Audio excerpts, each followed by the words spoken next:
जादुई पतीला। बहुत समय पहले की बात है। सुंदरपुर नाम के गांव में हरिया नाम का मजदूर रहा करता था। वो बहुत गरीब था। वो दिन भर मजदूरी किया करता था। उसको इतनी मजदूरी करने के बावजूद भी ज्यादा मजदूरी नहीं मिलती थी। एक दिन की बात है, वो एक सेठ के खेत में खुदाई कर रहा था। खुदाई करते करते उसकी कुदाल एक चीज पर पड़ी। उसे लगा कि जमीन के अंदर कोई बहुत कीमती चीज है। उसने उस जगह खोदना शुरू कर दिया। बहुत समय खुदाई के बाद एक बहुत बड़ा पतीला जमीन में से निकला। पतीला इतना बड़ा था कि जिसमें एक साथ 100 लोगों का खाना बन सकता था। वो बहुत उदास हो गया। उसने सोचा कि इतनी सारी मेहनत करने पर भी एक पतीला निकला। मेरे घर में तो सिर्फ मैं अकेला रहता हूँ, तो मैं इस बड़े पतीले का क्या करूँगा। हरिया खुदाई की वजह से बहुत ज्यादा थक गया था, इसीलिए वो एक पेड़ के नीचे आराम करने लगा। उस समय उसकी कुदाल उस पतीले में गिर गई। जब वो आराम कर उठा तो उस पतीले में बहुत सारी कुदाल थी। वो ये सब देखकर चौंक गया। उसने आसपास देखा तो उसे कोई न दिखा। उसने सारी कुदालें गिनी। उस पतीले में 100 कुदालें थी। उसको लगा कि ये कोई मामूली पतीला नहीं है, जरूर ये कोई जादुई पतीला है। वो पतीला जादुई है कि नहीं, इसके लिए उसने उसमें एक कुदाल को पतीले में डाली। वह एक कुदाल थोड़ी ही क्षणों में 100 कुदालों में बदल गई। वो ये सब देखकर बहुत खुश हो गया। हरिया उस पतीले को लेकर अपने घर गया और उसमें कुदालों को 100 गुनी करने लगा। उसने खेत में मजदूरी करना छोड़ दिया। हरिया कुदालों को बेचकर धन कमाने लगा। अब हरिया धन को 100 गुना करने लगा और 100 गुने धन को फिर से 100 गुना करने लगा। ऐसा करते करते हरिया अब बहुत अमीर बन गया था। ये सारी बात उस सेठ को पता चली। सेठ एक दिन हरिया के घर गया। हरिया बहुत धनवान हो गया था।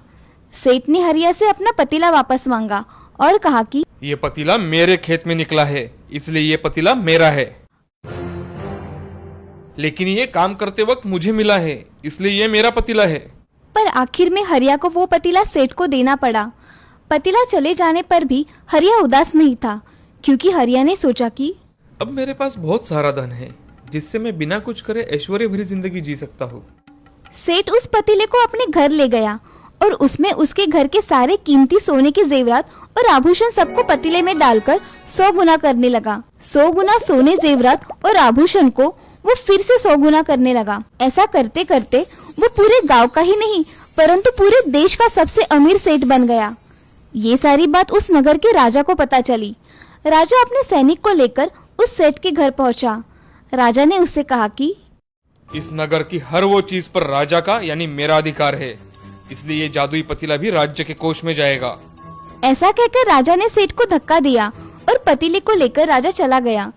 राजा उन दोनों से बहुत ज्यादा लालची था। उसने अपना सारा खजाना 100 गुना कर दिया और उस 100 गुने खजाने को भी और 100 गुना कर दिया। ऐसा करके वो दुनिया का सबसे अमीर राजा बन गया। एक दिन राजा उस पतीले के पास आया और सोचने लगा, इस पतीले में जरूर कुछ होगा जो इसको जादुई बनाता है, क्योंकि ये पतीला दिखने में तो एक बहुत साधारण सा है। इसीलिए राजा उस पतीले के अंदर गया। तभी उस पतीले में उस राजा के हमशक्ल राजा आने लगे। धीरे धीरे करके उस पतीले में से 100 राजा निकले। राजा अपने हमशक्ल को देखकर घबरा गया और अपने आप को मारने लगा और कहने लगा कि ये मैंने क्या कर दिया, मैंने अपने आप को ही 100 गुना कर दिया। वो 100 राजा भी अपने आप को राजा बताने लगे। वहाँ मौजूद जो सही में उस नगर का राजा था, उसने कहा, मैं इस नगर का राजा हूँ, तुम तो सिर्फ मेरे हमशक्ल हो, इसलिए तुम लोग चले जाओ। पर उनमें से कोई भी ना माना। ये बात बहुत बढ़ गई। बात इतनी बढ़ गई कि सभी राजा बनने के लिए एक दूसरे से लड़ने लगे और अंत में उस नगर का राजा और उसके 100 हमशक्ल इस लड़ाई में मारे गए।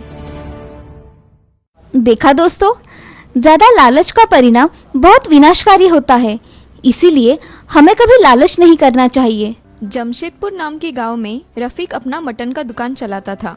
रफीक अपनी माँ के साथ रहा करता था। उसकी माँ का नाम था शबाना। शबाना घर के सारे काम किया करती थी। रफीक अपने माँ की बहुत देखभाल किया करता था। उसकी ये देखभाल देख शबाना उससे कहा करती थी, अरे रफीक, मेरी इतनी चिंता मत करो, अपने धंधे पर ध्यान दो।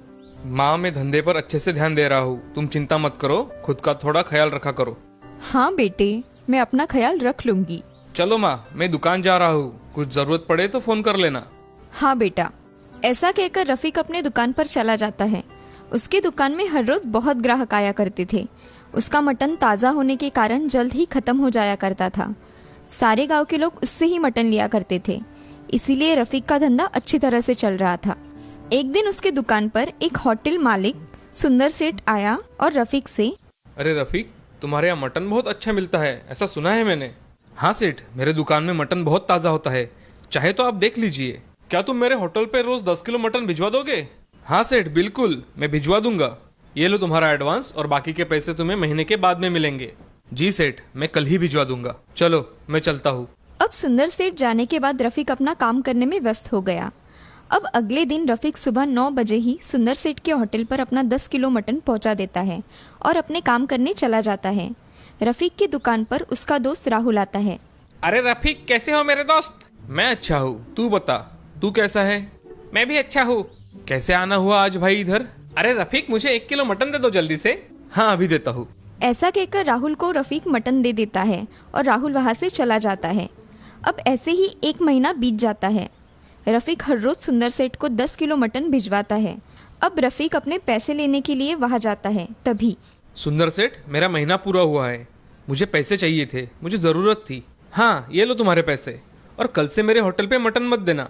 क्यों सेठ, क्या हुआ है? कुछ नहीं, तुमसे ज्यादा मटन मुझे कम दाम में मिल रहा है, तो मैं उसी से मटन लूंगा। तुम आज से मटन मत देना। सेठ, आपने बताया था, इसलिए आज भी मैं आपके लिए 10 किलो मटन लेकर आया हूँ, मगर मुझे नहीं चाहिए, ले जाओ इसे। रफीक अपना मुंह लटकाकर वहां से मटन का थैला उठाकर चला जाता है और अपने दुकान जाता है। वह दुकान में जाकर दिन भर अपना काम करता है, मगर उसका वह 10 किलो मटन नहीं बेचा जाता। तब वह सोच में डूब जाता है। मैं इतने सारे मटन का क्या करूँ? इतना फेंक भी तो नहीं दे सकता। मैं एक काम करता हूँ, माँ को इस मटन की बिरयानी बनाने को बोलता हूँ और अनाथाश्रम के बच्चों में बांट देता हूँ। ऐसा मन में सोचकर रफीक वह मटन का थैला उठाकर अपने घर चला जाता है और अपने माँ को बताता है। माँ, आज मेरे दुकान में बहुत सारा मटन बच गया है, तो मैंने सोचा क्यों ना हम इसकी बिरयानी बना ले और अनाथाश्रम के बच्चों में जाकर बांटे। हाँ चलेगा बेटा, मैं बिरयानी बनाती हूँ और तुम हाथ मुंह धो लो।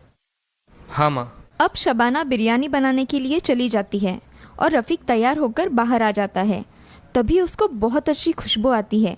वह अपनी माँ से, माँ, बिरयानी की बहुत अच्छी खुशबू आ रही है, तुम जल्दी इसे पैक कर दो, मैं अनाथाश्रम देकर आता हूँ। हाँ मेरे बेटे, मैं अब भी देती हूँ। ऐसा कहकर शबाना बड़े डिब्बे में बिरयानी डालकर रफीक के पास दे देती है। अब रफीक डिब्बा लेकर अनाथाश्रम चला जाता है और अनाथाश्रम के मैनेजर से मिलता है। मैंने ये बिरयानी बच्चों के लिए लाई थी, आप उन्हें दे देना। ठीक है रफीक, तुम बिरयानी यहाँ रख दो, मैं शिवा के हाथों इसे भिजवा दूंगा, मुझे एक मीटिंग में जाना है। ठीक है मैनेजर साहब, आप जाओ, मैं बिरयानी बांटने में शिवा की मदद करता हूँ। हाँ चलेगा। ऐसा कहकर मैनेजर वहाँ से चले जाते हैं। उनके अनाथाश्रम में एक बड़ा आदमी आता है। तभी मैनेजर उनसे, नमस्ते सिन्हा साहब, आइए ना। नमस्ते, चलिए। ऐसा कहकर सिन्हा और मैनेजर एक रूम में चले जाते हैं। वह दोनों बातचीत कर ही रहे थे, तभी उस समय रफीक शिवा के साथ बच्चों को बिरयानी बांटने लगता है। उस बिरयानी का सुगंध इतना अच्छा होता है कि सभी बिरयानी खाने के लिए टूट पड़ते हैं। तभी मैनेजर से, सिन्हा साहब, ये इतनी अच्छी खुशबू कहाँ से आ रही है? मुझे देखना है। साहब, आज अनाथालय में रफीक ने बिरयानी लाई है, उसकी ही खुशबू है। चलो, मैं बिरयानी देखना चाहता हूँ, मुझे भी देखना है। जी चलिए। ऐसा कहकर सिन्हा साहब रफीक के पास चले जाते हैं और रफीक से, रफीक, क्या ये बिरयानी में थोड़ी चख सकता हूँ? लीजिए ना साहब, इसमें क्या पूछना है। वाह, इसकी टेस्ट तो बहुत ही अच्छी है। क्या तुम हमेशा ऐसी बिरयानी बनाते हो? मैं हमेशा नहीं बनाता साहब, आज मेरे दुकान में 10 किलो मटन बच गया था, तो मेरी माँ ने इसकी बिरयानी बना दी और मैं अनाथाश्रम लेके आ गया। तुम्हारे बिरयानी की टेस्ट बहुत अच्छी है। क्या तुम मेरे होटल में हर रोज ऐसी बिरयानी बना कर दोगे? हाँ साहब, मैं ऐसी ही बिरयानी बना कर दूंगा। ये लो मेरा कार्ड और पहले दिन का एडवांस लेकर जाना। धन्यवाद साहब, मैं कल आपके होटल में बिरयानी पहुंचा दूंगा।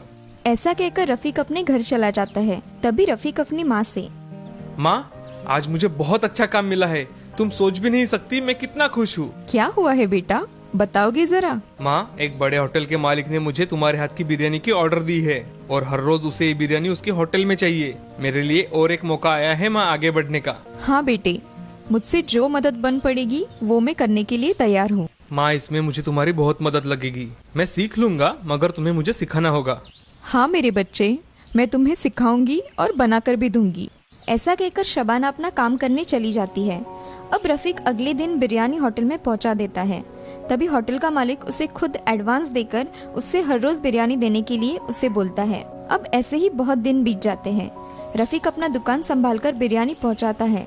अब रफीक कुछ दिनों में खुद की मेहनत से एक होटल खोल देता है और उसे अच्छी तरह से चलाता है। अब रफीक एक बड़ा आदमी बन गया है। उसको अब लोग उसके मटन के दुकान से नहीं बल्कि बिरयानी वाला रफीक के नाम से जाना करते थे। उसके हाथ की बिरयानी इतनी अच्छी थी कि लोग उसके ही हाथ की बिरयानी खाते थे। ये सब उसके एक नेक विचार से शुरू हुआ था, इसीलिए उसे इसमें सफलता मिली।